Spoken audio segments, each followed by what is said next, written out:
하나님의 귀한 섭리에 또 이러한 풍성한 내용들이 다뤄지고 있습니다. 이 섭리가 언제 끝나야 되나요, 도대체?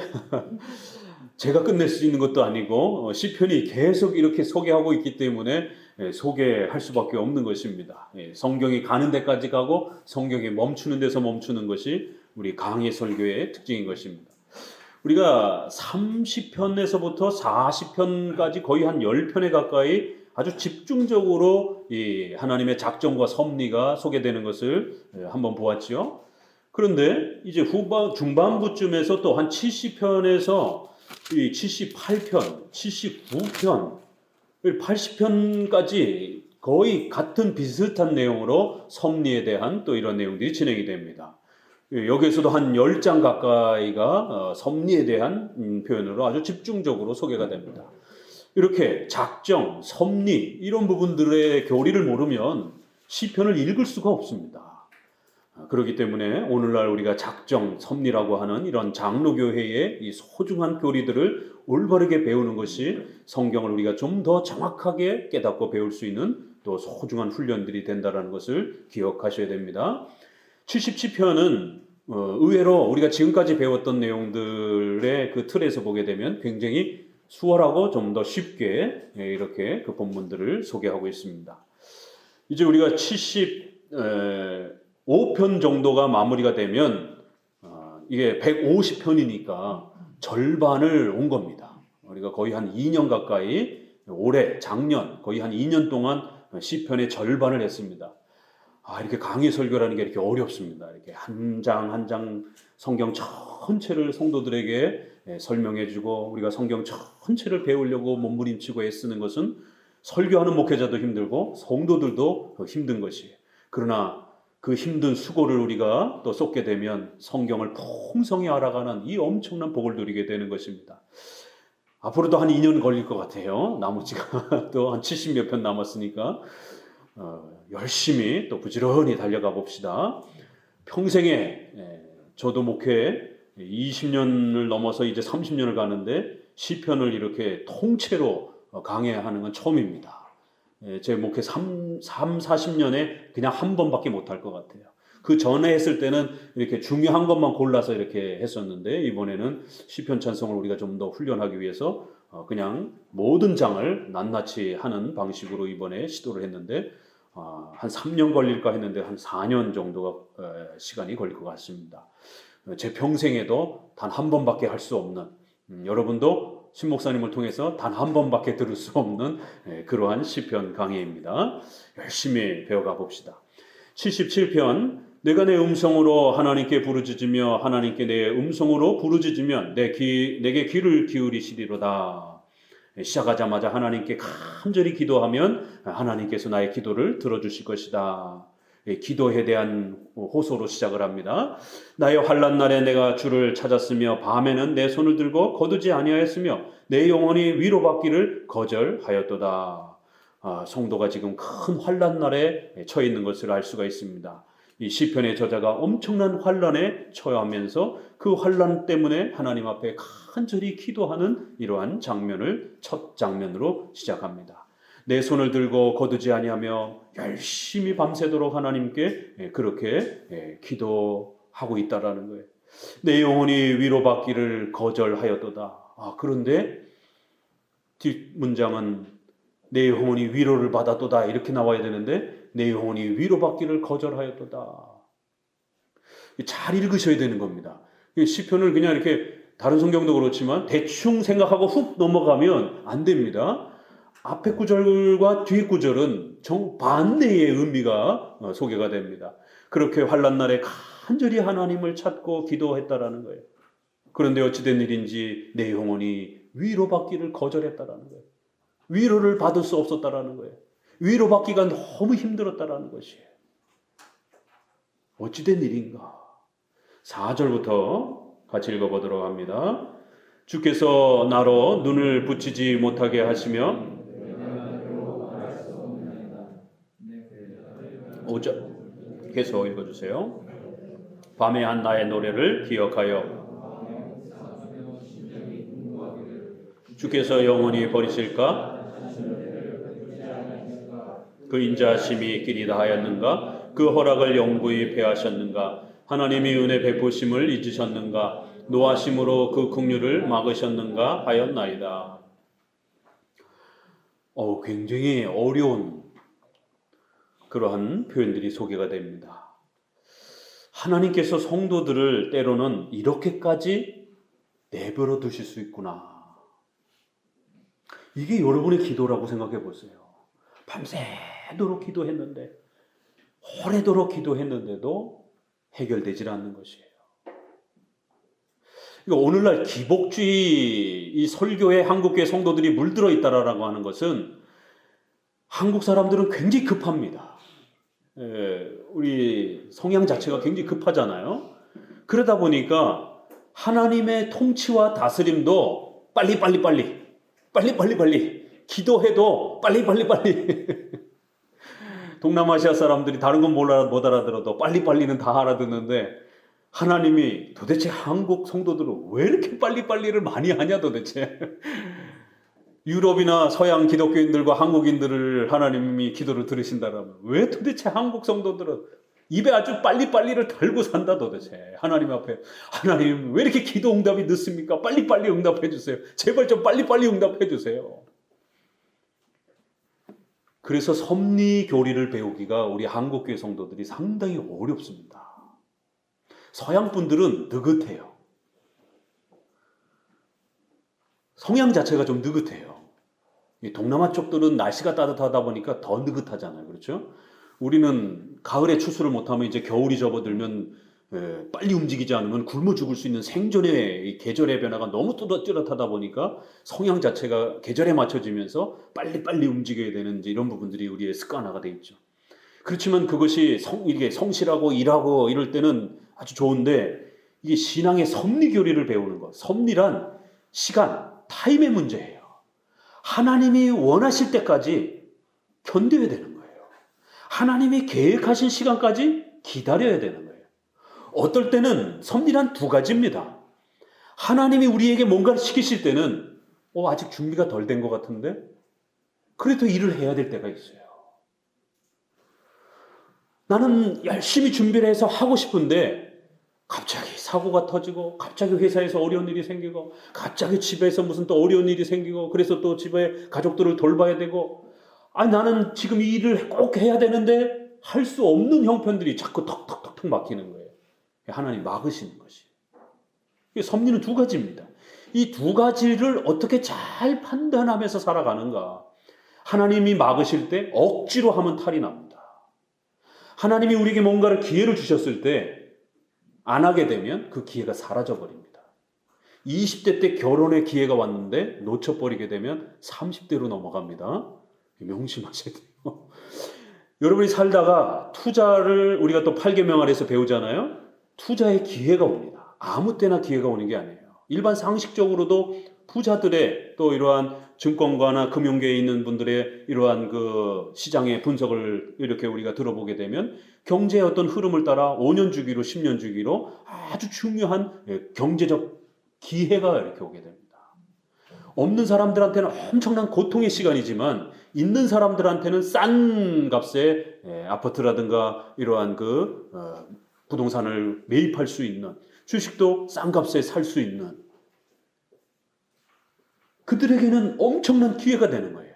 그러나 이제 경제적으로 어려운 사람들에게는 고통의 시간이 되는 것이죠. 이렇게 좋은 투자의 기회가 이렇게 인생에 찾아옵니다. 스쳐 지나갈 때 그럴 때 또 하나님께서 우리에게 투자할 수 있는 그래서 성도들을 재정적으로 자립해 갈 수 있도록 기회를 주시는 그런 기회가 다가옵니다. 그럴 때 안 움직이면 계속 가난이 해결되지 않는 것이에요. 이렇게 섭리란 하나님이 막으실 때와 하나님이 열어주실 때 어떻게 행동할 것인가를 판단하는 겁니다. 왜요? 하나님이 그것을 우리 눈에 보이는 방식으로 막 이렇게 사인을 주는 방식은 아니거든요. 영이신 하나님께서 성경을 통해서 그렇게 통치해 가시기 때문에 성경에 무지하면 그 기회가 안 보여요. 또 하나님이 막으시는 그 하나님의 손길이 안 보여요. 그러다 보니까 거꾸로 행동을 하게 됩니다. 그래서 일이 망가지고 고통을 겪고 삶의 엄청난 고통들을 경험하게 됩니다. 섭리란 바로 이런 하나님의 통치, 하나님이 뭔가를 막으실 때, 하나님이 뭔가 우리에게 일을 허락하실 때 이 두 가지를 우리가 어떻게 판단할 것인가? 어떤 사인과 어떤 환상과 어떤 음성과 체험이 아닌 신비주의자들처럼 그러한 인간의 어떤 감성적, 종교적인 어떤 자극을 통한 그런 방법이 아닌 오직 성경을 통해서 어떻게 이 하나님의 위대한 섭리와 통치를 우리가 잘 파악하며 깨달으면서 그 하나님의 다스림에 순종하며 살아갈 것인가? 이게 바로 섭리의 중요한 그런 목적입니다. 그래서 우리 장로교는 바로 이런 하나님의 섭리 통치가 있다라는 것을 거듭거듭 가르치는 거고, 그거를 어떻게 분별할 것이냐? 바로 성경을 통해서, 교리 훈련을 통해서 부단히 배워가야 된다라고. 그래서 성경을 배우는데 우리의 기독교 생활의 모든 것을 집중하는 겁니다. 성경을 배우지 못하면 문맹인 있듯이 컴퓨터를 못하는 것을 컴맹이라고 그러잖아요. 성경을 모르면 성맹입니다. 이건 제가 만든 단어입니다. 성맹이 될 수 있어요. 성경의 까막눈이 되는 이런 일이 벌어지게 됩니다.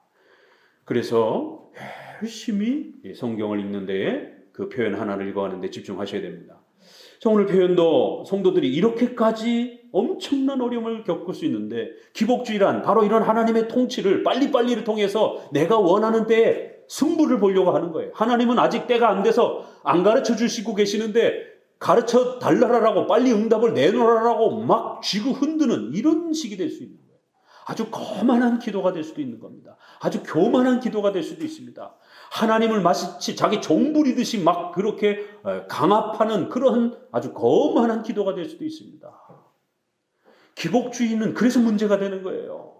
빨리빨리라고 하는 이러한 한국의 또 정서와 결합이 되면서, 인간의 욕심과 결합이 되면서 그거를 기도라고 하는 신앙적 명분으로 그렇게 내가 이만큼 기도했으니까 하나님은 당연히 응답을 줘야 된다라고. 아니, 그런 법이 어디 있어요? 하나님이 안 주고 싶으면 안 주는 거지. 이게 신관이 잘못된 겁니다. 하나님이 안 주고 싶으면 안 주는 거예요. 그런데 우리가 기도했으면 당연히 줘야 됩니까? 우리가 100일 기도했으면 당연히 응답이 줘야 됩니까? 부흥사들이 그렇게 가르쳐놨단 말이에요. 한국의 기복주의를 그런 식으로 응답받는 신앙, 응답받는 기도, 이런 식으로 해서 우리가 더 힘이 세고 우리가 더 주인공이 되는, 하나님은 반드시 우리 기도에 응답을 해고 책임을 져야 되는, 이런 식으로 하나님을 생각하는 이러한 인본주의적 신앙이 형성이 된 겁니다. 인간의 기복, 인간의 부귀영화를 만들어줘야 되는 그런 책임이 있는 하나님처럼 이렇게 기독교를 변질시켜 놓은 겁니다. 기복주의는 신앙이 아닙니다. 그건 내 부귀영화를 위해서 신을 이용하는 것뿐이에요. 성경이 말하는 예수 그리스도, 성경이 말하는 창조주 하나님을 깨닫고 그 하나님 앞에 우리의 전 인생을 바치는 거예요. 이게 신앙입니다. 내 마음대로, 내 욕심대로, 내가 원하는 대로 여태까지 살았지만 그건 불신앙인 걸 깨닫고 이제는 창조주 하나님, 삼일체 하나님을 주님으로 인정하고, 예수님을 주님으로 인정하고 그 주님이 원하시는 대로 살아가겠다라는 것이 신앙 고백인 것이에요. 그래서 하나님이 통치하실 때에 하나님이 원치 않는다라면 기다리는 겁니다. 하나님이 뭔가를 우리에게 하라라고 사명을 주시고 일을 맡기게 되면 좀 부족하고 힘들어도, 형편이 좀 모자라도 최선을 다해서 일을 하는 것이에요. 왜요? 내 인생이 내가 주인이 아니기 때문에. 하나님께서 나에게 뭔가를 하라라고 허락하셨으면 해야 되는 겁니다. 하나님께서 나에게 뭔가를 막으셨다라면 하지 말아야 되는 것이에요. 결혼이란 우리 남녀 청춘들에게 특별히 하나님 앞에서 독신의 은사를 받지 않는 이상의 99%는 창조적 명령으로서 그렇게 명령받은 겁니다. 해도 될까 말아야. 지난주에도 뉴스를 보니까 50%만 결혼을 할 수 있다, 해야 된다라고 생각하고 5% 정도가 굳이 결혼할 필요 없다. 리서치가 나왔는데, 최근 리서치에 5%는 무응답이고, 이거 옛날에 일본이 이랬습니다. 지금 한국이 청년들에게 리서치를 하니까 굳이 결혼할 필요 없다라는 거예요. 특별히 여성들은 더 심합니다. 왜냐하면 여성들의 사회적 지위와 보장, 복지제도, 이런 직업, 이런 부분들이 잘 정착이 이제 사회적으로 안정이 되다 보니까 굳이 결혼에 대한 어떤 필요성들을 여성들은 더욱 못 느끼는 거예요. 사회적 변화는 그런다 할지라도 우리 창조적 하나님의 명령에 있어서 결혼은 하나님께서 우리 인간에게 주신 절대적 사명입니다. 그래서 인간에게 성적인 그런 구조와 질서도 그렇게 갖고 태어나는 거예요. 이렇게 해야 될 때는 해야 되는 것입니다. 또 뭔가를 하지 말아야 될 때는 하지 말아야 되는 것이에요. 그러니까 이런 부분들을 우리가 섭리를 통해서 계속 배워가는 것입니다. 그런데 어떤 이유 때문에 오늘 본문에 또 시편의 기자는 어떤 환난과 고난에 엄청난 고통을 겪고 있는데 아무리 기도해도 하나님이 응답하지 않더라는 거예요. 도대체 얼마큼 기다렸는지는 이야기가 되고 있지 않지만 뒷부분을 보니까 아주 많이 기다린 것을 알 수가 있습니다. 그렇죠? 불안하여 근심하여 심령이 상하도다. 3절. 이게 신비주의의 이러한 신비체험의 문제가 바로 이런 성경 구절하고 안 맞는 거예요. 무슨 부흥체험, 은사체험, 무슨 성령 세례 체험을 하면 불안도 없어지고 뭐 날마다 그냥 막 뜨거운 심령으로 막 살아가고 그렇지 않습니다. 신자의 삶이란 그런 게 아니에요. 우리가 천국에 이르기까지는 우리가 죽음을 맞이하고 우리의 육체는 썩고 영혼이 완전히 영화롭게 되어지는 이제 그 단계, 또 최후 심판을 통해서 몸의 부활을 받고 몸과 영혼이 영원히 천국에서 사는 그때가 아니고는 이 땅에서는 우리의 육체의 연약함 때문에 사탄이 여전히 존재하고 있는 또 이러한 상황 때문에 성도들은 가시밭길과 같은 눈물과 같은 로마서 7장에 있는 바울조차도 내 속에 두 마음이 있도다 이러면서 한쪽으로는 하나님의 뜻에 순종하고 싶은데 한쪽으로는 연약해서 늘 불순종하게 되고 죄를 짓게 되고 실수하게 되고 오라 이 사망의 셈에서 누가 나를 좀 구해줄 수 있을까? 사도 바울조차도 그렇게 고백하는 거예요. 이게 신자의 삶입니다. 우린 죽을 때까지 그런 고통과 아픔과 또 우리의 실수를 반성하고 그러면서 또 하나님 앞에 회개하면 이런 삶이 계속 반복이 되며 성장해가는 것이지 뭐 갑자기 예수님을 믿고 나니까 근심 걱정 싹 사라지고 그냥 막 날마다 그냥 막 환희 속에서 살고 그런 사람들은 정신병자만 그럴 수 있습니다. 이 세상 근심 걱정이 없는 사람들이죠. 신자의 생활은 그런 게 아닙니다. 오늘 시편의 저자도 내 심령이 상하고 불안하고 근심하고 밤새도록 그렇게 기도함에도 불구하고 때로는 하나님의 뜻 속에서 성도들이 고난을 겪어야 되는 그러한 고통의 시간들 속에서는 너무너무 힘들어서 심령이 상하고 잠도 못 자고 주께서 나로 눈을 붙이지 못하게 했다라는 거예요. 이 잠을 못 자게 한 주체가 누구라고요? 하나님이라는 거예요. 하나님이 나를 이렇게 잠 못 자게 만드셨다라는 거예요. 하나님께서 나에게 이 엄청난 고난과 환난의 시간들을 하나님이 만들어 주셨다라는 거예요. 이게 섭리신앙입니다. 이 땅에 우연은 없습니다. 우리에게는 우연적으로 뭔가 다가오지만 하나님의 섭리 통치에서는 절대로 우연이 없습니다. 우리 참 멋있게 이렇게 표현을 해놓으셨더라고요. 성경 묵상하는 그 카페에 글에 머리털 신앙 누가 쓰셨는지 섭리를 생각할 때는 항상 머리털 기억하라 그랬잖아요. 마태복음에 있는 너희의 머리털까지 세신 바 되신다라고. 다니엘서에 있는 세 친구들이 그 머리털까지 거슬리지 않을 정도로 불이 활활 타는데도 머리털 하나 거슬리지 않았다라고. 하나님이 허락하지 않으면 우리 머리털 하나까지 털끝 하나 건들 수 없는 거예요. 이 세상의 모든 일들은 선과 악 전체 아담의 타락까지 포함해서 하나님은 악을 만드는 분은 아니에요. 그럼에도 하나님의 허락 없이는 그 악조차도 아담의 타락조차도 여러분의 삶 속에서의 실수와 죄조차도 발생할 수가 없는 겁니다. 이렇게 하나님의 절대 주권과 하나님의 위대한 섭리란 이렇게 어마어마한 겁니다. 그래서 시편에서는 하나님을 자꾸만 크시다라고 말하는 거예요. 그러니까 우리 애들이 하나님이 도대체 얼마큼 커요? 목사님 어쩔 수 없죠. 뭐 하늘만큼 땅만큼 커 이렇게 애들한테는 그렇게 설명하는 거고 우리 어른들한테는 머리털 기억하시라는 거예요. 아 이건 우연이겠지. 아 이건 어쩌다야. 아 이건 뭐 예기치 않게. 아니요 그런 일 없습니다 이 땅에는. 하나님 모르게 일어나는 일은 절대로 없습니다. 이거를 장로교, 섭리교리, 작정교리를 통해서 성도들의 이 마음속에, 머릿속에 잘못된 그 사상과 생각들을 목회자가 설교를 통해서 끄집어내는 거예요. 아, 우연이 아니야. 아, 어쩌다가, 뭐 내가 좀 부족해서 일어난 일이야. 아니요. 그거 다 철학적인 생각입니다. 다 끄집어내는 거예요. 그리고 성경적 사고를 집어넣어주는 거예요. 성도 여러분, 이 땅에 존재하는 것은 전부 하나님의 주권과 역사 속에 일어나는 겁니다. 하나님이 원하시는 대로 하늘에 계신 하나님 모든 원하는 걸 행하신다는 하나님이 나로 눈을 붙이지 못하게 했다는 거예요. 지금 겪고 있는 수많은 고난과 환난들이 네 가지 이유가 있을 수 있습니다. 죄 때문에, 또 기억하세요. 우리 성도들이 고난을 받는다 그러면 죄 때문에, 두 번째 성화의 목적으로 우리를 훈련시키기 위해서 사탄의 공격 때문에, 마지막 네 번째는 하나님의 영광의 그 목적 속에서 교회를 세워가는, 또 하나님의 나라를 건설해가는 도구로 우리를 사용하기 위해서 또 우리가 고난을 겪기도 합니다. 다양한 목적 속에서 일어나지만 그 전체 모든 건 하나님이 그렇게 지배하시고 다스리시고 통치해가는 방식으로 일어나는 거예요. 이런 환난과 고난을 겪으면서 이 시편의 저자도 배우는 거예요. 아, 이 고난이 비록 나의 죄 때문에 내가 실수해서 찾아온 것이지만 그 나의 실수조차도 모든 것이 합력하여 선을 이루게 하시는, 로마서 8장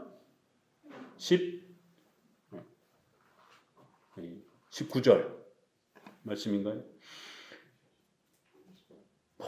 모든 것이 어떤 것도 빼놓을 수 없이 하나하나 전부 다 우리의 실수조차, 사탄의 공격조차 하나님이 허락하지 않으면 일어날 수 없다라는 거예요. 그 모든 것 하나하나가 합력하여 하나님의 계획을 원하시는 대로 그렇게 이루어간다라는 거예요.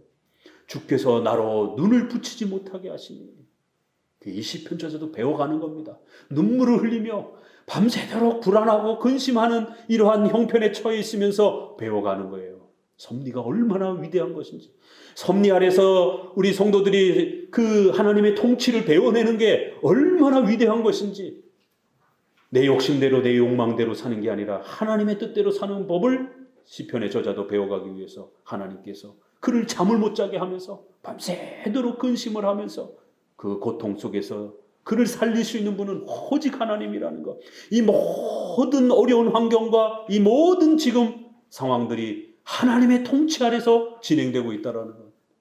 그렇기 때문에 이 모든 결과도 하나님이 끝낼 때에 끝낸다는 것. 우리가 끝내는 게 아닙니다. 끝날 때까지는 뭐 영화 제목에도 그런 제목이 있듯이 끝난 게 아니에요. 하나님이 끝을 내야 끝이 나는 거예요. 나는 빨리 끝나기를 바라지만 인간이야 당연하죠.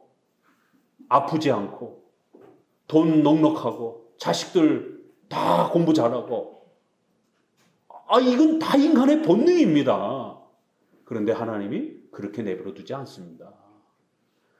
각각의 삶의 형편에 맞게 각각의 다 훈련받을 내용들이, 어떤 사람은 돈으로 훈련받고 어떤 사람은 건강으로 훈련받고 어떤 사람은 다른 또 여러 가지로 훈련을 받는 것이, 그러면서 인생이 내 마음대로 안 된다는 거, 내 계획대로 안 된다는 거.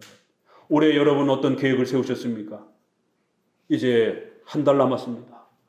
계획한 바대로 이루어졌습니까? 어떨 때는 되기도 하지만 어떨 때는 안 되는 거예요. 우리 인생이 내 손에 달린 게 아니라는 것을 철저히 하나님이 깨우치시는, 가르쳐 주시는 그런 섭리의 시간들을 시편 저자가 겪고 있는 거예요. 내가 옛날 곧 이전 해를 생각하여 싸우며 밤에 한 나의 노래를 기억하며 마음에 묵상하며 심령이 궁구하기를. 자, 그러면서도 중간에 어떻게 이 시간들을 버텨내느냐면, 하나님 앞에 원망하고 도대체 언제 해결되느냐라고 떼쓰고 이런 게 아니라 그 욕망과 자신의 불평을 누르면서 하나님의 말씀을 붙잡고 하나님이 나에게 행하셨던 그 옛날 일들을 기억하는 거예요. 하나님이 나를 도와주셨던 그 옛날의 섭리의 역사를 되돌아보는 거예요. 또 하나님께서 행하신 위대한 역사를 담아낸 성경의 말씀들을 또 묵상하면서 하나님이 이스라엘 백성들을 과거에 어떻게 다스려 왔는지를 살펴보는 거예요. 내 인생의 지난 삶 속에 하나님이 나를 어떻게 도와주셨는지를 또 섭리 안에서 살펴보기도 하는 거예요. 밤에 나의 부른 나의 노래를 기억하며 마음에 묵상하며 버텨내는 거예요.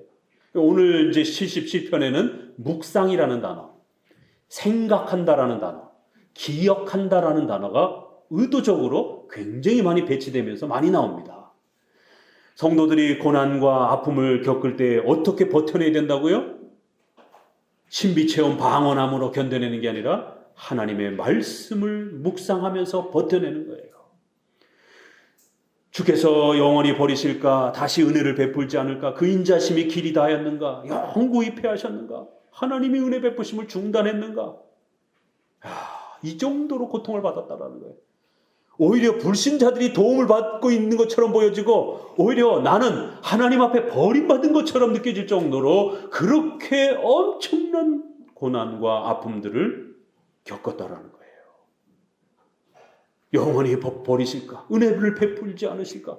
인자하심이 다 끝났는가?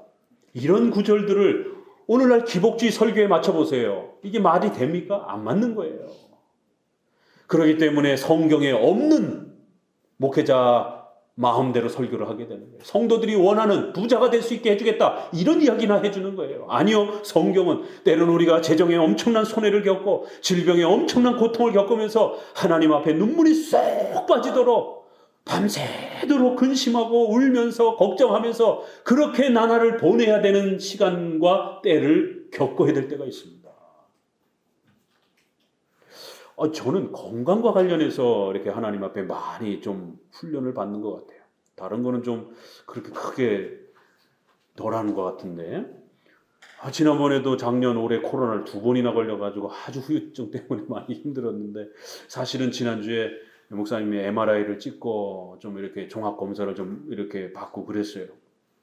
인테리어 끝나고 나서 좀 몸 상태가 좀 더 많이 안 좋아져가지고 이렇게 눈이 자꾸 이렇게 두 개로 이렇게 보여가지고 이렇게 겹쳐서 보여서 저 뒤에 있는 분들도 이렇게 지금 잘 이렇게 겹쳐 보여요. 그리고 머리가 자꾸 이렇게 아프고 그래서 타이레놀을 이렇게 먹고 좀 견디기도 하고 그랬는데, 머리 아프고 자꾸 눈이 이렇게 겹쳐 보이고 그래가지고는 병원에 안과에 갔더니만 안과 질환은 별로 그렇게 심각하지 않다라고.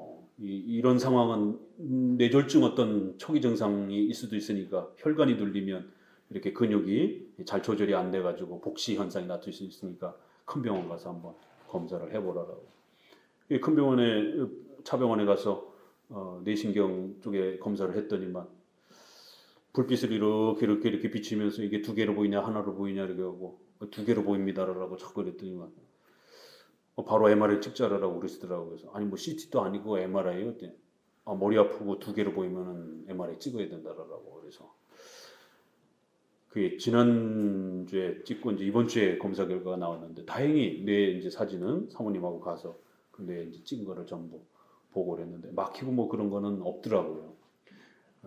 그래서 이제 다시 또 안과 질환 쪽으로 전문 검사를 좀 더 해보자라고 해가지고 이제 다음 주에 또 안과 검사하고 또 이렇게 그러면서 이제 혈압이 갑자기 높아졌어요. 혈압을 재니까 170, 80까지 이렇게 높아져가지고, 그러니까 머리 아프고 눈이 두 개로 보이고 혈압이 180으로 이렇게 갑자기 높아지니까 당연히 뇌 쪽 질환으로 신경과 선생님도 의심을 하시더라고. 작년에 건강검진 받았을 때도 뭐 130, 140 이 정도였는데 올해 한 번도 혈압을 안 재봤는데 이제 아파갖고 병원에 가서 혈압을 재보니까 170, 180으로 계속 지난주, 이번 주 계속 그렇게 이쪽에 혈압은 없었는데, 그래서 이제 급히 검사를 하게 됐는데 다행히 이제 뇌신경 쪽으로는 이상이 없어서 이제 혈압약만 일단 처방을 하면서 조금씩 체크를 해보자.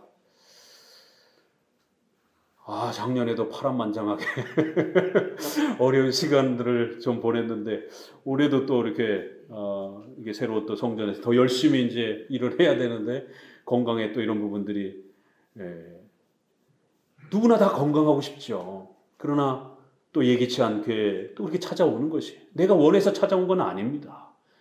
살다 보면 그렇게 또 찾아오는 것이, 젊어서도 이렇게 2번이나 죽을 고비를 겪으면서 젊은 나이에 이런 사경을 헤매는 그런 경험들을 했었는데 이렇게 또 목회를 하면서도 또 건강과 관련해서 또 이렇게 늘 사실은 좀 걱정이 되는 그러한 또 이런 모습을 또 보이기도 합니다. 그 이제 다행히 20대 때 아팠던 그 혈액 질환과 관련해서 좀 이렇게 다시 그 검사를 하니까 그거는 없다라고 그러시더라고요. 다행히 30년 동안 잘 이상이 없이 유지가 돼서. 어떤 사람은 이렇게 건강에 대해서 겉으로는 멀쩡해 보이는데 건강에 대한 문제들이 늘 그의 발목을 잡는 그런 문제가 될 수도 있는 것이, 또 어떤 사람은 경제적인 어려움이 늘 발목을 잡는 그런 문제가 될 수도 있는 것이, 또 어떤 사람은 가족 간의 관계가 또 그렇게 문제가 될 수도 있는 것이, 각각마다 하나님 앞에서 내 인생이 내 마음대로 안 된다는 것, 내 인생의 주인은 하나님이라는 것을 배울 때까지, 또 배울 때까지, 더 깊이 배울 때까지 끊임없이 섭리의 이 위대함들을 훈련해 가는 겁니다. 하나님이 허락하셔야 우리의 목숨이 이제 하나님께로 가는 거예요. 하나님이 허락하지 않으면 절대로 목숨도 함부로 그렇게 중단되는 게 아닙니다. 이처럼 섭리의 위대함이란 이런 것이에요. 자, 10절 이후로 또 보면 같이 읽어봅니다. 또 내가 말하기를 이는 나의 연약함이라 지존자의 오른손에 해 곧 여호와의 옛적 기사를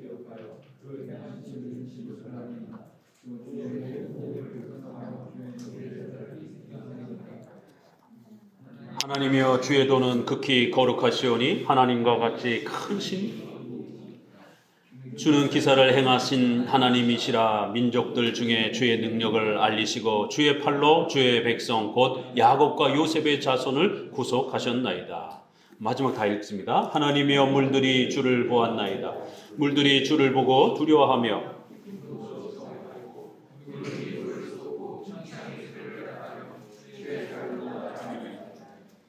회리바람 중에 주의 우레의 소리가 있으며 번개가 세계를 비추며 땅이 흔들리고 움직였나이다. 주의 길이 바다에 있었고 주의 첩경이 큰 물에 있었으나 주의 종적을 알 수 없었나이다. 주의 백성을 물이 양같이 모세와 아론의 손으로 인도하셨나이다.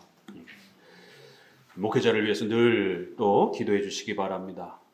건강해야 또 우리 성도들을 오래도록 또 이렇게 서로 가르치고 돌볼 수 있기 때문에 그렇습니다. 자, 10절 이후부터는 조금 분위기가 바뀝니다. 결국 이런 모든 부분들이 나의 연약함이라는 거예요. 이제 우리 개정판에는 요거가 나의 잘못이라 이렇게 번역이 되어 있어요. 그래서 한글 번역이 훨씬 더 훌륭합니다. 나의 잘못이다, 이렇게 죄로 이렇게 조금 더 이렇게 해석을 했는데 나의 연약함이다. 요거 부분의 번역이 훨씬 더 좋은 번역입니다. 이렇게 잠을 못 자고 고통하고 걱정하면서 많은 이 어려움들을 겪으면서 하나님 앞에서 이러한 환난과 어려움들을 겪어가는 이 모든 과정들은 결국 나의 연약함 때문이라는 거예요. 나의 잘못이라고도 뭐 번역해도 괜찮아요. 그러나 나의 연약한 이 상태, 나의 사망과 같은 상태, 이렇게 칼빈은 이렇게 또 번역을 하기도 합니다. 내가 처한 이 지금 상태가 얼마나 나의 연약함과 나의 사망과 같은 이런 엄청난 고통의 시간들을 내가 겪고 있다라는 거예요. 11절에 곧 여호와의 옛적 기사를 기억하여, 이제 그러면서 이런 고통의 시간들을 어떻게 버텨내면서 어떻게 이겨냈는가를 이제 다 소개하는데요. 옛적 기사를 기억하며 그 행하신 일을 진술하리다. 주의 모든 일을 묵상하며 주의 행사를 깊이 생각하리다. 결국 아직 응답은 안 됐어요. 그렇지만 그 시간들을 그냥 원망하면서 보내는 것이 아니라 하나님의 말씀을 읽으면서 무엇이 잘못됐는지, 또 혹시라도 나의 죄 때문에 내가 이런 고난을 겪는 건 아닌지, 또 내가 어떤 성화의 훈련을 받기 위해서 이런 고난을 겪고 있는 건 아닌지, 아니면 또 때로는 사탄의 어떤 공격 때문에 이런 어려움이 있는 건 아닌지 말씀을 통해서 내 자신을 부지런히 살펴보는 겁니다. 이게 섭리를 배워가는 방식인 것이에요. 그래서 하나님이 행하신 그 거대한 옛적 기사들, 이건 다 성경에서 말하는 그 과거의 이스라엘 백성들을 통치했던 그 구약의 역사들을 말하는 거예요. 그 옛적 일들을 기억하고 그것을 말하고 묵상할 것이다라는 거예요. 12절에도 주의 모든 일을 묵상할 거라는 거예요. 주의 행사를 깊이 생각할 것이라는 겁니다. 이게 이제 우리 개정판에는 작은 소리로 읍조리다, 주의 행사를 낮은 소리로 되뇌이다, 이렇게 해서 조금 어감이 약간 변했어요. 묵상이라는 단어가 훨씬 좋습니다. 그러니까 생각이라는 단어보다 더 깊은 단어가 묵상이라는 단어예요.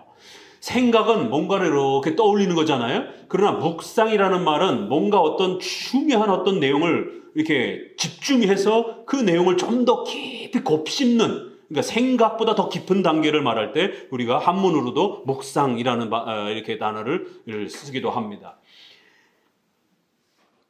작은 소리로 읊조리다 라는 이런 번역도 뭐 틀린 번역은 아니에요. 그 왜 작은 소리로 읊조리는가? 그건 좀 알아야 됩니다. 이것은 경건주의자들처럼 무슨 성령 세례주의자들처럼 막 소리 지르면서 방언하고 막 이상한 체험하면서 막 난리를 치고 막 이러면서 하나님의 어떤 임재를 깨닫고 이런 게 아니라는 거예요. 조용히 골방에 들어가서 하나님의 말씀을 앞에 놓고 옛적에 하나님께서 어떻게 역사하셨는지, 이스라엘 백성들을 어떻게 도와주셨는지를 묵상하는 거예요. 기억하는 거예요. 생각하는 거예요. 그리고는 중얼중얼 이 묵상에는 그런 것도 사실 포함이 돼요. 성경을 읽으면서 하나님이 우리를 이렇게 도와주셨군요. 기도도 포함이 되는 거예요. 그러다 보니까 이렇게 작은 소리로 읊조리듯이 이렇게 그런 느낌이 나는 겁니다. 이스라엘 백성들의 어떤 습관에 보게 되면 그런 모습들이 있습니다. 성경을 읽는 모습이. 그래서 성경을 읽는 게 묵상하는 시간이고 성경 읽는 시간이고. 그 엘리야의 그 기도도 보게 되면 그 천둥과 우레소리에도 하나님이 안 계시고 뭐 번개와 같은 소리에도 안 계시고, 그런데 하나님이 작은 음성으로 내게 다가와 말씀하시더라. 아니 왜 작은 음성으로 말씀하시는가? 그러니까 엘리야 같은 엄청난 분도 막 사람을 막 죽였다 살리고 막 비도 내리고 이런 엄청난 막 기적을 행하셨던 그런 그 엘리야조차도 그런 기적만 체험하면서 그런 기적을 통해서만 하나님을 이렇게 경험하면 안 된다라는 거예요. 그런 엄청난 역사로도 하나님이 역사하실 때가 있지만 이렇게 작은 소리로 묵상하면서 아무런 기적 없이도 오직 하나님을 기도하고 묵상하면서 그렇게도 또 하나님을 바라볼 줄 알아야 된다는 거예요. 그래서 하나님이 아주 막 우렁찬 막 이런 방식으로는 안 나타나시고 조용하게 나타나시는 이제 이러한 장면도 나옵니다. 이렇게 성경을 읊조리고 작은 소리로 되뇌이면서 하나님의 섭리를 또 되새기고 이런 겁니다. 그래서 주의 행사를 낮은 소리로 되뇌이고 주의 모든 일을 작은 소리로 읊조리다, 이렇게 이제 개정판에는 번역이 되어 있고 우리 개정 한글에는 묵상, 생각. 그러면서 13절에 하나님이여 주의 도는, 하나님의 말씀은 아주 지극히 거룩합니다. 결국 이 고통들을 이겨낼 수 있는 힘은 하나님의 말씀을 통해서 그렇게 배웠다라는 거예요. 말씀을 묵상하면서 이 어려움들을 이겨낼 수 있었고 하나님의 위대하심을 이해하면서 견뎌낼 수 있었다라는 거예요. 하나님과 같이 큰 신이 누굽니까? 성경을 통해서 뭘 배운 거예요? 하나님이 크시다. 하나님은 위대하시다. 하나님의 절대주권, 작정, 섭리, 예정, 이런 하나님의 절대주권적 교리를, 하나님의 불변하시는 그런 위대한 주권적 교리를 깨닫고 나니까 이 어려움과 환난의 시간들을 이해하게 되는 거예요. 하나님이 나에게 허락한 시간이라는 것을 이해하게 되는 거예요. 그리고 하나님이 해결할 때까지를 견뎌내려고 하는 겁니다. 그리고는 이제 뒷얘기들은 바로 이 출애굽에서 이스라엘 백성들을 구해 주셨던 바로 그 구약의 많은 이야기들이 있지만 그 내용 중에 핵심적인 교리, 구약의 선지자들이 늘 이야기할 때마다 성경 구약의 핵심의 교리는 출애굽 사건이에요. 그게 구원, 그리스도와 연결되어 있기 때문에 이렇게 성경의 핵심 교리를 붙잡고 몸부림치는 것이에요. 그래서 그 뒷부분에는 주의 기사를 하나님이 행하여 주셨고 민족들 중에 주의 능력을 펼치시면서 주의 팔로 이스라엘 백성들을 구원하셨던 그 일, 바로 출애굽의 그 거대한 역사들을 다시 한번 묵상하면서 다시 한번 읊조리면서 이겨내고 힘을 내는 거예요. 하나님이여 물들이 주를 보았고 물들이 주를 보고 두려워하며 구름이 물을 쏟고 궁창이 소리를 발하며 물이 쩍쩍 갈라지고 그 물들이 순종을 하면서 이스라엘 백성들이 그렇게 마른 땅을 건너갈 수 있도록 땅이 흔들리고 움직이며 주의 길이 바닷속에 쫙 그 엄청난 힘이 펼쳐지고, 그리고는 그의 주의 길의 첩경이 그 물 속에 그렇게 펼쳐지면서 이스라엘 백성들이 그를 건너고, 그리고는 순식간에 다시 그 물이 합쳐지면서 주님의 역사가 사라져가는 이러한 위대한 일들을 통하여 하나님께서 그렇게 모세와 아론을 통하여 출애굽의 위대한 역사를 베푸셨던, 바로 주님의 말씀을 통해서 깨닫고 배워가는 것이에요. 여기에는 하나님의 말씀을 통해서 우리가 이 섭리의 위대한 이 시간들을 분별하고 견뎌내야 되는 이러한 또 소중한 원리를 가르칩니다. 그리고는 또 여기에는 더불어서 물들이 하나님께 순종하는 거예요. 땅들이 하나님께 순종하는 거예요. 그래서 자연 만물의 이런 많은 역사를 통해서도 우리가 봄에는 씨를 뿌려야 되고 가을에는 추수를 하고 겨울에는 쉬어야 되는 것처럼 자연 만물의 이러한 그 질서 아래서도 지혜를 얻는 겁니다. 이걸 우리가 일반은총, 일반 계시라 이렇게 말하는 거예요. 하나님의 섭리는 특별 계시, 성경을 통해서 배워가는 것이고, 또 일반 계시, 그래서 그것도 계시라고 말하는 겁니다. 그래서 자연 질서들을 잘 파악하고 우리의 의식주와 관련된 삶을 선택하는 겁니다. 날씨가 추워지면 추위를 대비해야 되는 겁니다. 더워지면 더위를 대비해야 되는 것이에요. 또 건강이 안 좋으면 좀 일들을 줄이면서 건강도 좀 돌보면서 운동도 좀 많이 해야 되고, 이렇게 해야 되는 것처럼 이럴 때 무리하게 되면 몸이 확 망가집니다.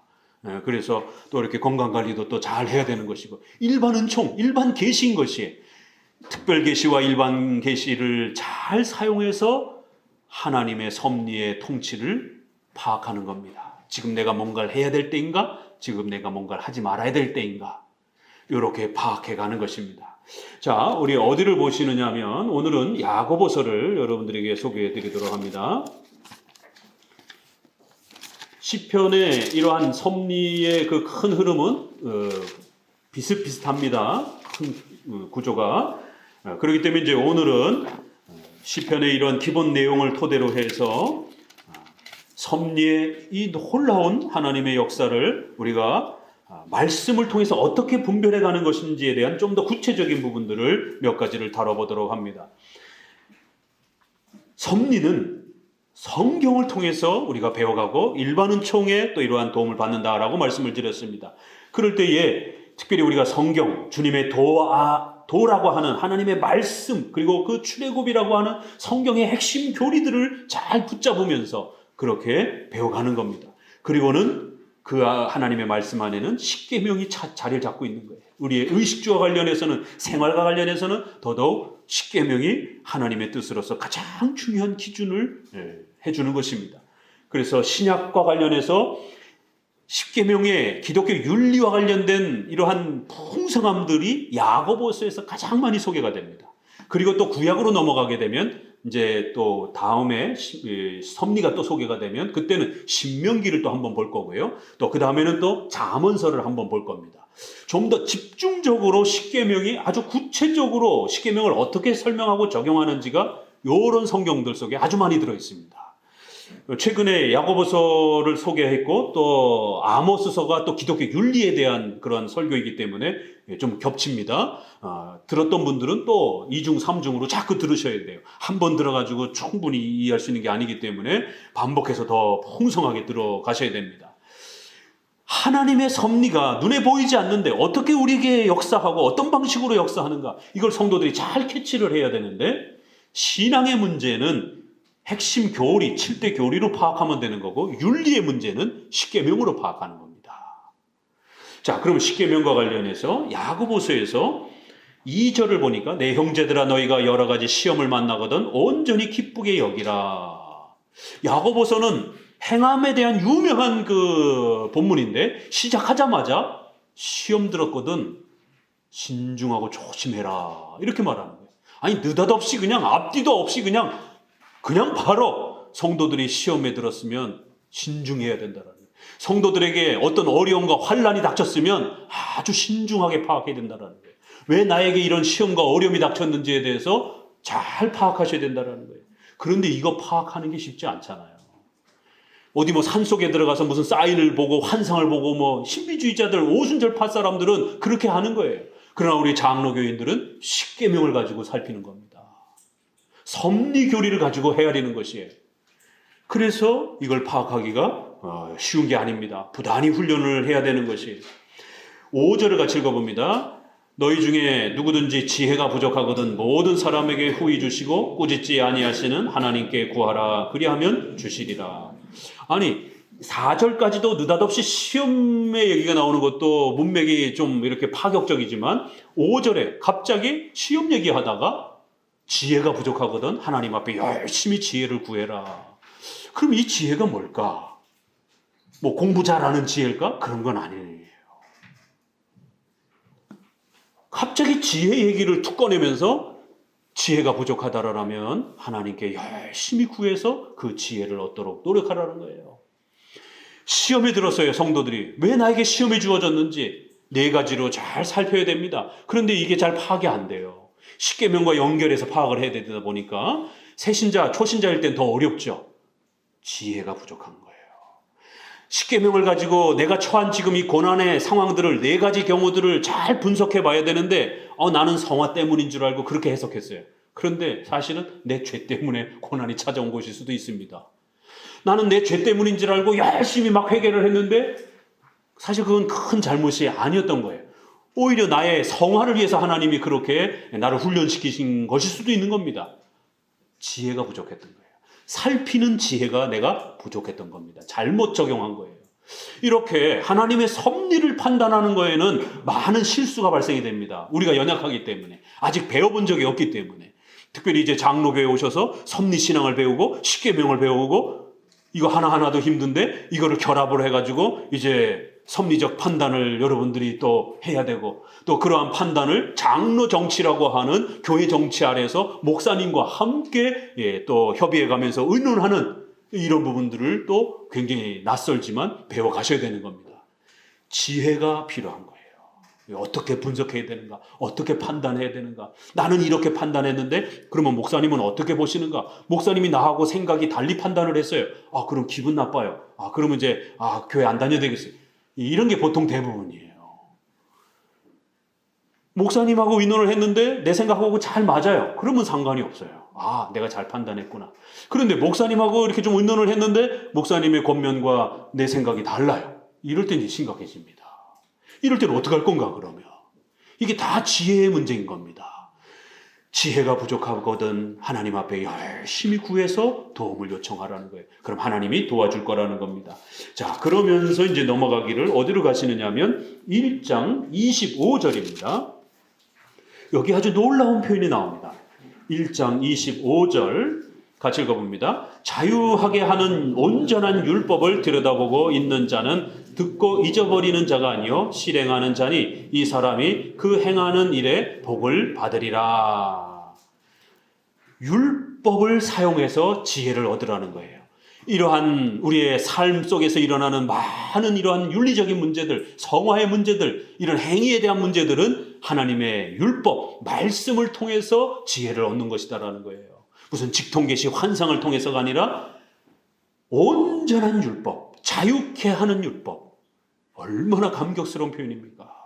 오늘날 많은 사람들이 율법을 잘못 이해해서 율법을 공격적으로 비판합니다.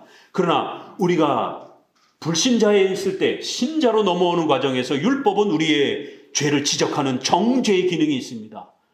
그래서 예수님을 믿고 나서는 율법에서 우리가 자유롭게 되고 율법 아래 있지 않습니다. 그러나 성도가 된 이후에는 비록 칭의, 구원의 조건은 아닐지라도 성화의 조건은 된다는 거예요. 율법이, 십계명이.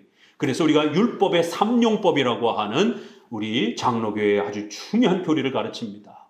십계명은 불신자에게는 정죄의 기능이지만 신자에게는 정죄는 사라졌으니까 성도에게 자유케 하는 의식주와 삶 속에서 하나님의 복을 누리며 자유롭게 살아갈 수 있는 하나님의 은혜를 풍성하게 받을 수 있는 우리의 성도의 삶을 온전하게 성장시킬 수 있는 그러한 자유케 하는 온전케 하는 성화의 규범으로 역할을 감당한다는 거예요.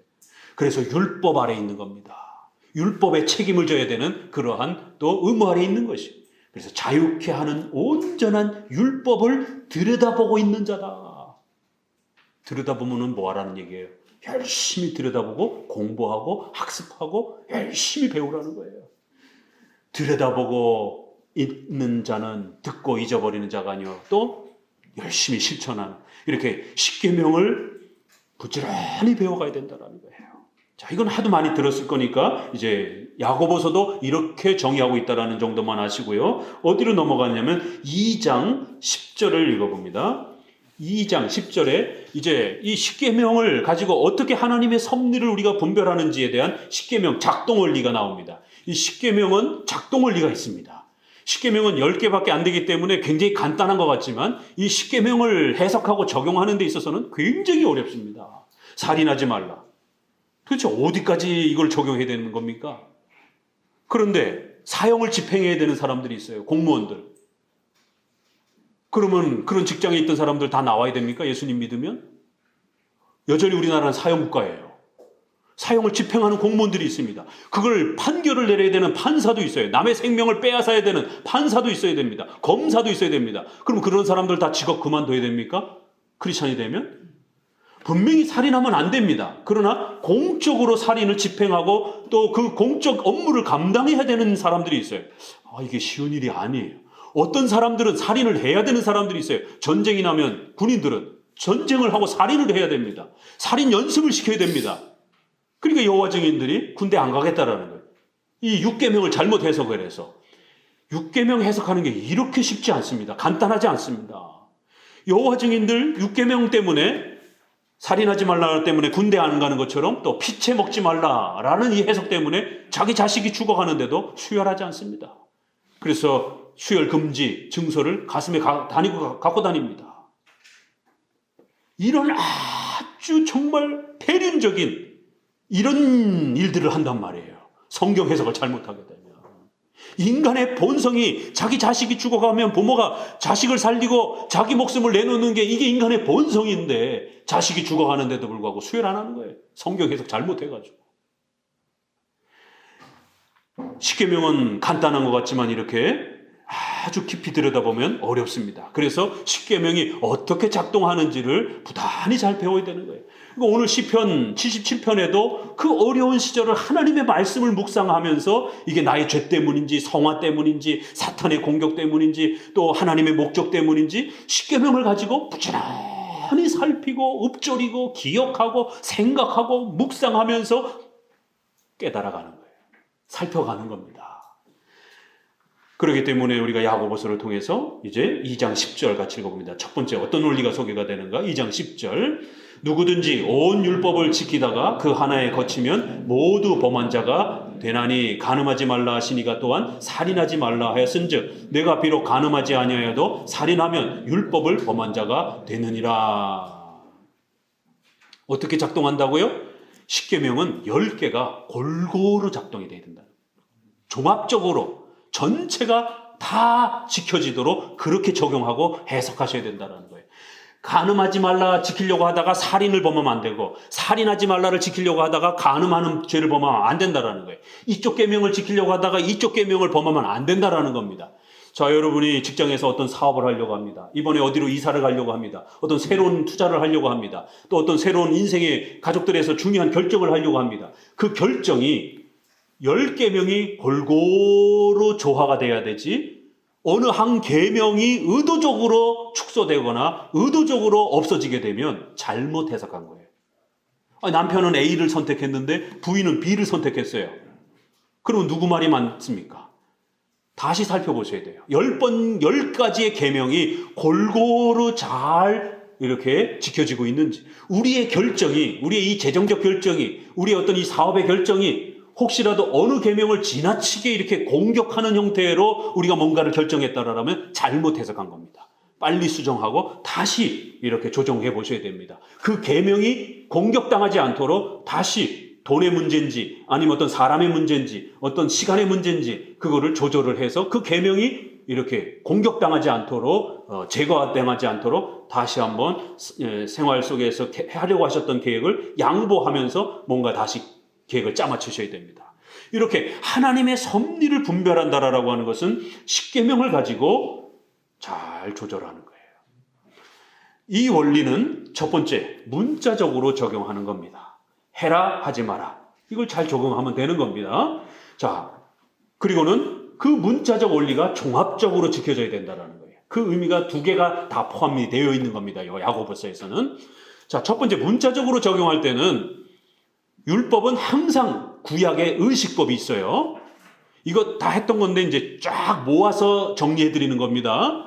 구약에는 의식법이 있어요. 또 재판법이 있어요. 도덕법이 있어요. 율법엔 3가지 기록 형식이 있습니다. 구약의 제사의식과 관련된 의식법, 사형시키고 또 손을 자르라라고 하고 돌로 때려 죽이라라고 하는 이런 무서운 재판 형벌법들이 있습니다. 이거 다 예수님이 오시고 난 다음에 중단되었다라고 고백합니다. 도덕법, 영원히 지켜야 되는 도덕법이 있어요. 그러니까 문자적으로 여러분들이 십계명을 지킬 때 항상 조심하셔야 되는 것은 이게 제사법에 구약의 의식법에 해당이 되는 것인지 또 구약의 재판법, 형벌에 해당되는 구약의 재판법에 해당이 되는 것인지 구약의 도둑질하다 걸리면 손을 자르라라고. 자기 자식이 말 안 듣고 그러면은 데려다가 장로들 앞에 세우고 돌로 때려 죽이라는 이런 명령이 있습니다. 무시무시한 이런 명령들이. 이거 오늘 따라할 수는 없는 겁니다. 그러니까 문자적으로 해야 돼요. 하지 말아야 돼요. 그리고 그 문자적으로 10계명이 조화를 맞춰야 돼요. 자, 첫 번째 원리, 십계명은 우리가 야고보서의 원리를 웨스트민스터 대의리 문답은 8가지로 정리해 놓은 겁니다. 99문에 주보에 있는 것처럼. 그거를 목사님이 4가지로 정리해서 늘 가르쳐 드렸죠. 첫 번째, 문자적 원리. 두 번째, 종합적 원리. 이렇게 야고보서에서 10가지 계명이 서로 골고루 균형 있게 지켜지도록 그렇게 여러분이 하고 싶은 일들을 끌어내야 되고 해석해내야 되고 적용해내야 된다는 것이에요.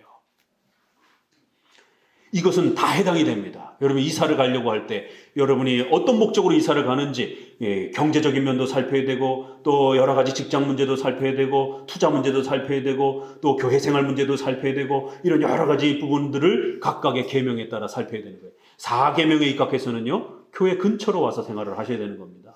웨스트민스터 예배모범에도 성도들은 장로의 치리를 받을 수 있도록 교회 근처에서 될 수 있으면 모여 살아야 된다라고 말합니다. 너무 멀리 있게 되면 돌아볼 수가 없다라는 것이에요. 이사가 개인적인 일만 아니에요. 공적인 영역도 있다라는 겁니다. 또 8계명과 관련해서 여러분 경제적 형편을 살펴야 되잖아요. 요즘처럼 막 또 전세값 막 떨어지고 막 이러는데 또 전세 사기가 막 이렇게 또 창궐하고 그러는데 수억씩이나 되는 이 전세 자금을 여러분들 어떻게 보호할 것인지 이 8계명과 관련된 부분이 따라옵니다, 이게. 그러면 이제 이런 부분들 또 해야 되는 거예요. 10가지 계명이 전부 다 살피는 거예요. 자, 저기 파주 저기 쪽에 신혼부부 특별 분양이 나왔어요. 아주 싸게. 우리 이제 결혼 앞두고 있는 분들 됐는데 거기 전철도 들어와요. 목사님, 저 거기 살면 안 될까요? 거기 분양만 받으면 2배, 3배가 되는데 그럼 너 교회 어떻게 오니? 4계명이 문제가 되는 거예요. 이래서 성도들은 무조건 8계명만 생각하면서 이사를 하면 안 됩니다. 4계명을 고려하면서 4계명이 망가지지 않도록 4계명이 공격받지 않도록 8계명을 조절하셔야 되는 거예요. 그러면 분양의 혜택을 좀 덜 받더라도 교회 바운다리 근처에서 이렇게 거처를 마련하고 그리고 나서 하나님이 재정의 복을 주시도록 기도해야 되는 겁니다. 그래야 하나님이 재정의 복을 주시는 것이지 저 멀리 가서 교회에 오는 것도 너무 힘들고 그러다 보면 인간이기 때문에 2번 나올 거 1번 나오게 되고 3번 나올 거 1번 나오게 되고 그러다 보면 교회 안 나오게 됩니다. 이런 일들이 벌어지는 거예요. 그래서 투자도 하나님이 도와주셔야 돈이 벌리는 겁니다. 이 10계명의 부분이 망가지게 8계명만 생각하고 밀어붙이게 되면 부가 만들어지지 않는 것이에요. 잘못 해석하고 잘못 판단한 겁니다. 그럴 땐 빨리 조정하셔야 되는 거예요. 자, 세 번째는 뭐가 나오느냐면 12절에 계속 읽어봅니다. 13절, 12절. 너희는 자유의 율법대로 심판받을 자처럼 말도 하고 행하기도 하라. 국률을 행하지 아니하는 자에게는 국률 없는 심판이 있으리라. 국률은 심판을 이기고 자랑하느니라. 그러니까 분명히 십계명을 실천해야 되지만 그럼에도 때로는 국률을 베풀어야 된다는 거예요. 국률을 행하지 않는 그러한 순종은 율법주의가 될 수 있다는 거예요. 아니 느닷없이 갑자기 국률 얘기를 하는 거예요. 국률, 사랑, 덕스럽게 좀 어리고 연약한 사람들을 배려해 가면서 십계명을 지켜야 된다는 거예요. 요거는 세 번째, 네 번째에 해당이 되죠. 부득이함. 우리는 십계명을 반드시 지켜야 됩니다. 그럼에도 불구하고 믿음이 연약해서 주일 성수를 못하는 사람들이 있어요. 믿음이 연약해서 주일에 가게를 문을 못 닫는 사람들이 있어요. 그거 어떻게 해요? 문을 닫는 건 원칙입니다. 그러나 아직 믿음이 연약해서 거기까지 못 쫓아오는 사람을 너무 강하게 징계를 하게 되면 그런 분들도 교회 안 나오게 됩니다. 그러니까 믿음이 연약한 사람들을 배려하고 또 교단마다 여러 가지 또 먹는 음식, 술과 담배의 문제, 우리나라는 술과 담배가 교회법에 있어서 금지되어 있지만 유럽에는 이거는 중립과 자유의 문제예요. 우리는 커피가 자유롭게 먹지만 어떤 나라에서는 커피가 금지되어 있습니다. 이렇게 세부적인 성경에 문자적으로 나와 있지 않는 세부적인 문제들, 김치찌개를 먹어야지 된장찌개를 먹어야 될지, 주일에 예배는 드려야 됩니다. 이건 4계명의 명령이에요. 그러나 11시 예배를 드릴지 10시 예배를 드릴지 어디에도 성경에 명령되어 있지 않습니다. 이러한 세부적인 내용들은 부득이함과 양심의 법칙으로 지키는 겁니다. 부득이함, 성도들이 어려움에 처해 있는 그러한 국가적 재난이라든가 지난번 코로나처럼 여러 가지 어떤 특수 상황이 벌어지게 되면 배려해야 된다는 거예요. 예수님도 마태복음 12장에 안식일날 짐승이 구덩이에 빠져 있으면 그 짐승을 구해내지 않겠느냐. 나는 자비를 원하고 제사를 원치 않는다라고 하는 이런 엄청난 파격적인 선언을 하신 것이에요. 지난 코로나 시절에 예배가 어떻게 지켜져야 되는지, 또 국가의 재난을 어떻게 취급해야 되는지 이게 충돌이 되면서 엄청난 비난들이 오고 갔습니다. 우리 장로교의 원칙은 간단합니다. 예배가 원칙이고 그럼에도 불구하고 부득이한 상황이 벌어지면 배려해 주는 거예요. 벌써 장로교는 이게 오래도록 다 정리가 된 겁니다. 부득이함을 악용할 수도 있어요. 인간이기 때문에. 그러나 훈련시키면 됩니다. 그래서 부득이함에 그래서 10계명이 충돌을 일으키게 되면 한 계명을 어떨 때는 포기해야 될 때가 있어요. 4계명을 지키기 위해서 주일 성수를 하기 위해서 부모님에게 거짓말을 하고 불신자인 부모님에게 거짓말을 하고 친구 집에 가겠다라고 하면서 교회를 오고는 거예요. 그거를 성도를 앉혀놓고 너 왜 거짓말했어? 이러면서 막 이렇게 목사님이 징계할 수는 없는 겁니다. 얼마나 기특합니까? 그래도 교회를 오려고 애를 썼던 것이 4계명이 우선이 되는 거예요. 신앙적 윤리와 생활 윤리가 부딪히면 신앙적 윤리가 앞서는 겁니다. 생활적 윤리에 있어서는 5, 6, 7이 우선적입니다. 왜요? 5계명은 창조적 질서고 6계명은 살인의 생명의 문제고 7계명은 성의 문제이기 때문에 결혼의 문제이기 때문에 8계명 돈보다는 우선되는 거예요. 거짓말보다는 우선되는 거예요. 탐욕보다는 우선되는 거예요. 그래서 6계명에 전쟁이라든가 이렇게 군인이 전쟁을 하다가 포로로 잡혔을 때 너의 부하들 어디 있어? 너 무슨 작전으로 왔어? 그러면 거짓말을 해야 되는 겁니다. 나 모른다. 말해줄 수 없다. 자기 부하들의 생명을 지키기 위해서, 자기의 나라와 민족을 지키기 위해서 거짓말을 해야 되는 겁니다. 정직하게 말하기 위해서 나 이번 작전에 이걸로 왔어. 인천 상륙작전 하는데 몇 날 며칠 날 상륙작전을 할 거야. 난 정직해. 이거는 어리석은 겁니다. 6계명을 범하는 거예요. 그래서 9계명이 때로는 부득이함 때문에 우리의 연약함 때문에 포기되어져야 돼요. 의사가 환자를 진료하면서 나을 수 있다라고 격려해야 될 것인가? 당신 죽을 것 같아. 이것도 판단하기 사실은 쉽지 않잖아요. 죽을 수도 있고 살 수도 있고. 그러면 살 수 있다라고 더 격려하고 용기를 줘야 되는 것입니다. 또 경찰이 범인을 잡으러 가면서 똑똑똑 누구세요? 나 경찰이다. 벌써 다 도망갔지요. 기자들이 잠입 취재하면서 그런 어떤 사회적인 부조리를 취재하는데 너 누구냐 했더니 나 기자요. 이러면서 취재를 할 수는 없잖아요. 그런 어떤 사회적인 특수 분야와 이런 생명과 관련된 어떤 직업군에 종사하는 분들은 예외적으로 부득이함이 허락이 돼요. 이게 벌써 우리 장로교 안에는 다 해석이 된 겁니다. 그래서 세 번째 부득이함 원리. 그리고는 네 번째는 양심적 원리. 이렇게 성경에 명시적으로 표현되어 있지 않는 부분들을 우리가 좀 더 세밀한 그러한 또 내 개인에게 필요한 부분들을 적용할 때 공적인 일은 교회법을 통해서 목회자와 장로가 양심적으로 성도들의 덕스러움을 위해서 규정을 만드는 거예요. 그리고 또 개인적인 사적인 일, 김치찌개를 먹어야 될지 된장찌개를 먹어야 될지 여러분들이 휴가를 어디로 가야 될지 그거는 여러분 개인이 결정하는 겁니다. 양심적으로, 상식적으로, 합리적으로, 이성적으로 일반 은총, 일반 계시를 사용해서 결정하는 거예요.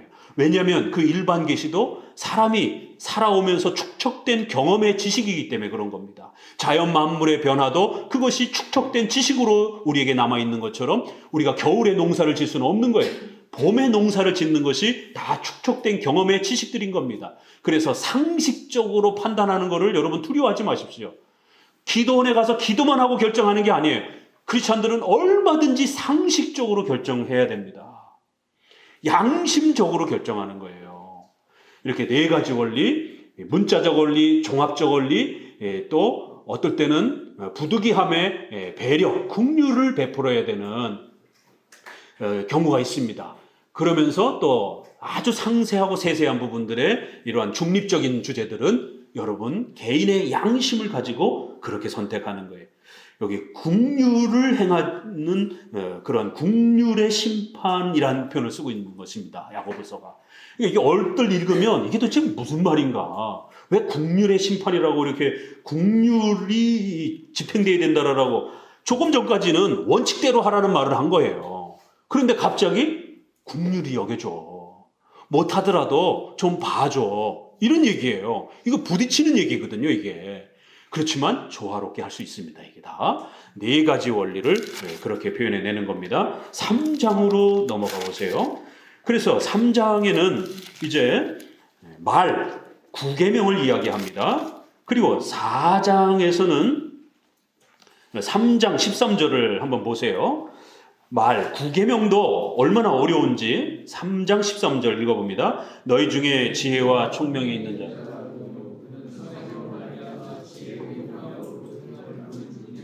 예, 앞부분에서는 행함으로 너희의 믿음을 보이라 이런데 여기서는 참 놀랍게 표현해요. 지혜의 온유함으로 그 행함을 보이라. 너희가 뭔가 윤리적 행동을 해야 돼요. 그런데 앞부분에서는 행함을 중요하게 강조했습니다. 그런데 3장 4장에 가서는 어떻게 행하는 것이 옳은 것인지를 또 한 번 더 설명합니다. 행할 때 무식하게 행하면 안 돼요. 무자비하게 행하면 안 돼요. 앞뒤 꼬랑지 다 띄고 상황도 살피지도 않고 무대뽀로 하면 안 돼요. 그래서 지혜의 온유함으로 행하라 이렇게 말하는 겁니다.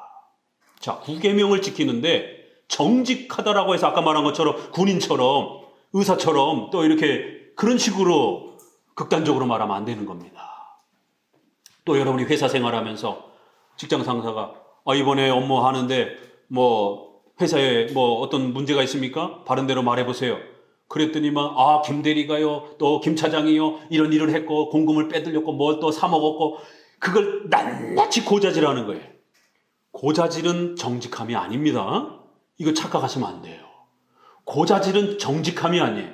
그러나 고자질과 정직함이 종이 한 장 차이입니다. 이게 얼마만큼 말을 해야 될지, 얼마만큼 그 사실을 드러내야 될지, 어떤 사실을 드러내야 될지, 이건 지혜에 해당이 되는 문제예요.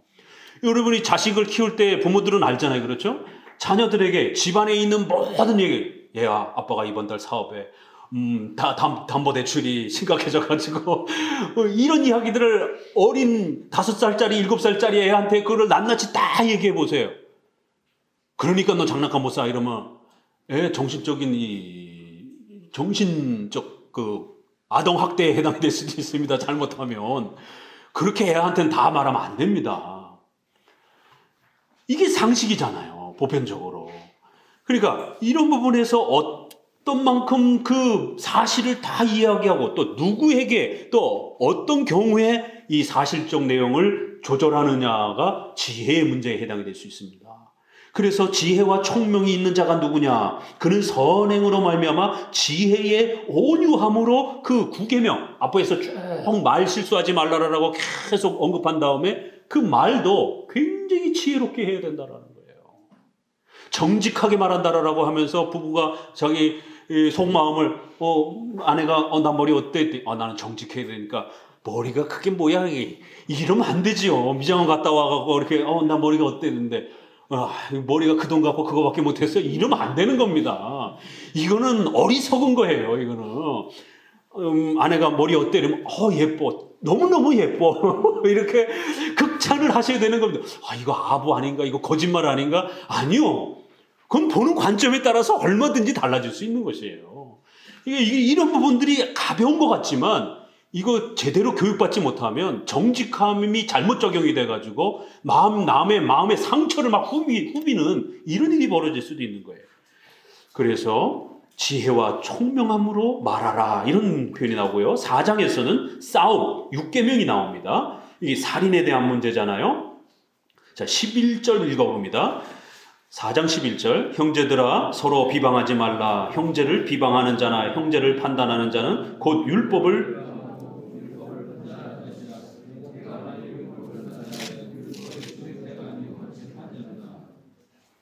예. 12절에 입법자와 재판자는 오직 하나님이시니 능히 구원하시기도 하시며 멸하기도 하시느니라. 6계명은 살인에 대한 문제잖아요. 그러니까 싸우고 미우고 다투고 이런 문제. 살인은 사람을 찔러 죽이고 사람의 생명을 해야 하는 거예요. 그런데 그렇지 않은 다양한 문제 속에서도 살인이 벌어지는 것이. 시기, 질투, 미움 이 정도는 그래도 해석하기가 쉬워요. 그런데 크리스찬들끼리도 서로 비방하고 형제를 비방하는 자는 형제를 판단하는 이런 일이 벌어져요. 그러면서 너는 비성경적이야 이렇게 말을 하면 결국 율법을 비방하고 율법을 판단하는 것이라. 내가 만일 율법을 판단하면 율법에 순종하는 자가 아니라 네가 율법의 주인처럼 행동한다라는 거예요. 그것이 옳은지 틀린지는 하나님이 법을 정하신다라는 거예요. 아주 놀라운 말입니다. 이게 얼핏 보면 그냥 싸우지 말라 이런 단순한 이야기 같지만 왜 네가 그 모든 기준을 마련하려고 하느냐. 그 기준은 하나님이 정하는 것이다. 그럼 어떤 기준을 말하는 거예요? 왜 형제들이 싸웁니까? 교단끼리 싸우게 됩니다. 우리 교단은 사도행전 15장을 임시적 교회법이란 그 지역, 그 시간, 그 교단에만 허락이 되는 것이기 때문에 다른 교단, 다른 지역에서는 얼마든지 바꿀 수 있어요. 그래서 술, 담배의 문제는 우리나라에서만 금지된 겁니다. 다른 나라, 다른 교단에서는 허락할 수도 있는 것이에요. 이걸 가지고 서로 비방하고 싸우면 안 된다는 거예요. 내 기준만이 가장 옳다라고 말해서는 안 된다는 거예요. 이러한 법을 정해주시는, 이러한 교회법을 정해주시는 것은 그 교단에 허락한 하나님의 위탁된 권위라는 겁니다. 이거 교회 정치와 관련해서 굉장히 중요한 구절입니다. 이 구절이. 그래서 왜 네가 율법을 네가 스스로 만드는 것처럼 이렇게 행동하면 안 된다는 거예요. 그 각각의 율법의 규범들은 모든 형제들이 각 교단에 맞춰서 결정할 수 있다는 거예요. 그러니까 사도행전 15장은 1세기에 목매어 죽인 거 피채 먹지 말라라고 하는 그것은 그 1세기에 해당되는 걸로 해석해서 오늘날 순댓국이라든가 또 개를 옛날에는 목매어 죽였기 때문에 개고기를 먹는 문제라든가 이런 사회적 그런 차원이 아니라 종교적 차원에서 개고기를 먹느냐 못 먹느냐 갖고 논쟁이 벌어져서 이렇게 좀 아주 강한 보수적 교단들은 개고기, 순댓국 이런 거 안 먹습니다. 그러나 합동측이나 저희 교단은 이거 다 허락했습니다. 이건 더 이상 1세기에만 해당되는 것이지 오늘날은 자유다라고 자신이 선택해서 자신의 음식의 선호도에 달려서 선택하면 되는 것이다라고 그렇게 해석해 준 것입니다. 자, 이렇게 10계명은 간단해 보이지만 6계명 하나조차도 또 9계명 하나조차도 세밀하게 들어가게 되면 이 부득이함을 어떻게 적용해 줄 것인지, 부득이함을 잘못 남용하게 되면 요게 핑계거리가 되고 주일날 빠지는 어떤 핑계가 되는 아주 그런 또 이유로도 삼을 수가 있습니다. 게을러질 수도 있어요. 그럼에도 불구하고 이 부득이함을 열어주지 아니하면 강압주의, 율법주의가 된단 말이에요. 그래서 이 부득이함, 또 양심의 판단, 이 양심의 판단도 실수할 수가 많이 있습니다. 그래도 교회법을 우리가 존중하고 또 개인적인 일을 개인적으로 판단하면서 그렇게 또 열심히 반복 훈련하면서 연습하셔야 됩니다. 자, 오늘은 시편 77편을 통해서 이 고난과 어려움 중에 우리 성도들이 십계명을 가지고 섭리의 구체적인 이런 하나님의 뜻을 어떻게 분별하고 또 판단하는 것인지, 이러한 아주 복합적인 십계명의 작동 원리가 있기 때문에 이런 원리들을 잘 파악해서 십계명을 공부하고 부지런히 그 섭리 속에 적용해 보시기 바랍니다. 그러면 실력이 늘어갈 거예요. 그러면 이게 하나님의 뜻이구나 라고 판단이 되고 더 잘 판단이 됩니다. 처음에는 굉장히 막 헷갈리고 그렇지만 계속 노력하다 보면 더 이제 수월하게 하나님의 이러한 섭리적 인도하심을 판단하면서 순종하면서 한 걸음 한 걸음 살아갈 수 있으실 것입니다. 기도합니다.